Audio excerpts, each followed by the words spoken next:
उसी रात उस इंसान को अपनी पहली वाली पत्नी की प्रेत आत्मा दिखाई दी। वो बहुत गुस्से में थी। वह रोज रात को उस इंसान को दिखाई देती और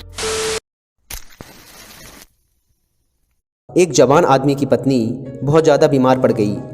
एक दिन जब उसे लगा कि वो और अधिक दिनों तक जिंदा नहीं रह पाएगी, उसने अपने पति से कहा, मैं तुम्हें बहुत प्यार करती हूँ, मैं तुम्हें छोड़कर नहीं जाना चाहती, लेकिन मुझे जाना होगा। पर मैं चाहती हूँ कि तुम मेरे साथ धोखा ना करो, इसलिए तुम्हें मेरी अंतिम इच्छा माननी पड़ेगी। तुम मुझे वचन दो कि मेरे मरने के बाद तुम किसी दूसरी औरत से शादी नहीं करोगे। अगर तुमने ऐसा किया तो मैं तुम्हें मरने के बाद प्रेत आत्मा बनकर परेशान करूंगी। पति भी अपनी पत्नी के जाने से बहुत ज़्यादा भावुक था, इसलिए उसने यह वचन दे दिया। इसके कुछ दिनों बाद पत्नी इस दुनिया से चल बसी। पत्नी की मौत के कुछ महीनों बाद तक पति ने अपना वादा निभाया और उसने किसी दूसरी औरत से बात तक नहीं की। लेकिन कुछ महीनों बाद वह एक सुंदर औरत से मिला और उसके प्यार में पड़ गया। उन दोनों ने जल्द ही शादी करने का निर्णय लिया। जिस रात उन दोनों की एंगेजमेंट थी, उसी रात उस इंसान को अपनी पहली वाली पत्नी की प्रेत आत्मा दिखाई दी। वो बहुत गुस्से में थी और उस इंसान को उसे धोखा देने व अपना वादा तोड़ने के लिए भला बुरा कहने लगी। उसके बाद वह रोज़ रात को उस इंसान को दिखाई देती और अपना वादा तोड़ने के लिए उसे कोसती। वह रोज़ रात को आती, उसे धोखेबाज बोलकर टोंट मारती और उसे हर वो बात शब्द बाय शब्द बताती जो वह इंसान और उसकी नई पत्नी के बीच होती थी।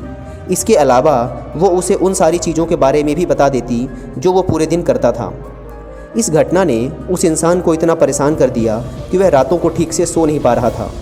तभी उसे उसके एक मित्र ने बताया कि यहाँ पास के ही एक नगर में गौतम बुद्ध ठहरे हुए हैं, तुम उनके पास जाओ, वो तेरी समस्याओं का समाधान जरूर करेंगे।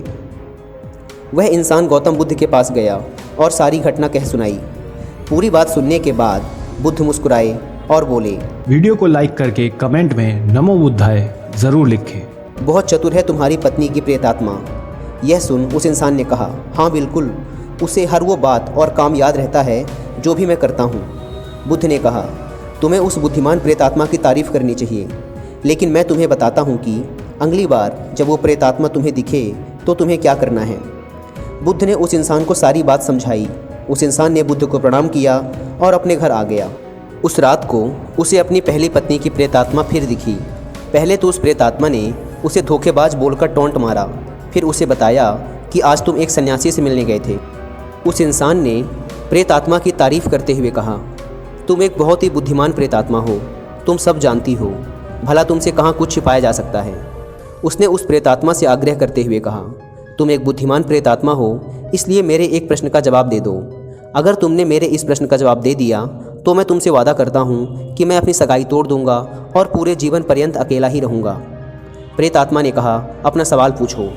यह सुनते ही उस इंसान ने पास में ही रखे चावल के बोरे में हाथ डाला और एक मुट्ठी भर के चावल निकालते हुए बोला, गिनती करके बताओ कि मेरी इस मुट्ठी के अंदर कितने चावल हैं। यह प्रश्न पूछते ही वह प्रेत आत्मा वहाँ से गायब हो गई और फिर वह कभी उस इंसान को दोबारा नहीं दिखी। दोस्तों, कोई भी चीज़ हमें इसलिए परेशान करती है क्योंकि हम उस पर ध्यान देते हैं। जब हम उससे आगे बढ़ जाते हैं और उसके बारे में सोचना बंद कर देते हैं तो वह गायब हो जाती है। आप खुद भी सोच कर देखिए, आज तक आपने अपने सपने में केवल वही चीज़ें देखी होंगी जो आपने वास्तविक दुनिया में देखी हैं। गौतम बुद्ध इस बात को जानते थे कि भूत प्रेत जैसी कोई चीज़ नहीं होती, यह इंसान का ही एक हिस्सा है जो उसके दिमाग से आता है। इसलिए उस प्रेत आत्मा को केवल उतना ही पता था जितना उस इंसान के दिमाग को पता था, क्योंकि उस इंसान को खुद ये नहीं पता था कि उसकी मुट्ठी में कितने चावल हैं, तो उसके मानसिक भूत को कैसे पता चल सकता था। वह प्रेत आत्मा केवल उतना ही बता सकती थी जितना वह व्यक्ति जानता था। बुद्ध समझ गए थे कि उसकी पत्नी की प्रेत आत्मा जैसी कोई चीज़ नहीं है, यह तो बस उसकी पत्नी को दिए गए वादे को तोड़ने का अपराध बोध था जो उसे अंदर से खाए जा रहा था। उसने अपनी पत्नी को दिए गए वादे को तोड़ने से पहले इतनी बार सोचा था कि उसके दिमाग ने उसकी पत्नी द्वारा कहे गए आखिरी शब्द कि अगर तुमने दूसरी शादी की तो मैं तुम्हें भूत बनकर परेशान करूंगी को सच मान लिया था और उसे वास्तविकता में व्यक्ति के सामने प्रकट कर रहा था। वह प्रेत आत्मा उसकी यादों और इसके सपनों में इसलिए भी बार बार आ रही थी क्योंकि वह आदमी उससे प्रभावित था कि वह सब कुछ कैसे जानती है। वह मानने लगा था कि उस प्रेत आत्मा के पास कोई शक्ति है, लेकिन जैसे ही वह उसके खिलाफ खड़ा हुआ, उसे चुनौती दी, वह प्रेत आत्मा हमेशा के लिए गायब हो गई। भूत प्रेत इंसान के दिमाग से आते हैं क्योंकि इसने ही उसे बनाया है। इसका वास्तविकता से कोई संबंध नहीं है। दोस्तों, ज़रूरत है इन सब चीज़ों को भूलकर वर्तमान में फोकस करने की। इससे और भी वीडियोस देखने के लिए सब्सक्राइब कीजिए चैनल को और दबाइए बेल आइकन को।